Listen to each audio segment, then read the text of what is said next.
ভারতীয় মহাসাগর পৃথিবীর তৃতীয় বৃহৎ মহাসাগর। এই ভারতীয় মহাসাগরের অবস্থান রয়েছে প্রধানত 4টি মহাদেশে। এই মহাদেশগুলো হচ্ছে অ্যান্টার্কটিকা, অস্ট্রেলিয়া, আফ্রিকা ও এশিয়া মহাদেশ। এই ভারতীয় মহাসাগরের আয়তন হচ্ছে 7,05,60,000 বর্গ কিলোমিটার। ভারতীয় মহাসাগরের গড় গভীরতা হচ্ছে 3,741 মিটার। ভারতীয় মহাসাগরের সর্বোচ্চ গভীরতা হচ্ছে 7,290 মিটার। এই ভারতীয় মহাসাগর পৃথিবীর জীববৈচিত্র্য রক্ষায় গুরুত্বপূর্ণ ভূমিকা রেখে চলেছে।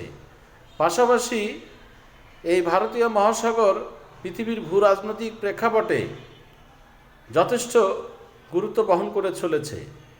এই ভারতীয় মহাসাগরের এই সম্পর্কে এই শর্ট ভিডিওতে অনেক কিছুই বলা সম্ভব নয়। আপনাদেরকে এই ভিডিও দেখার জন্য ধন্যবাদ।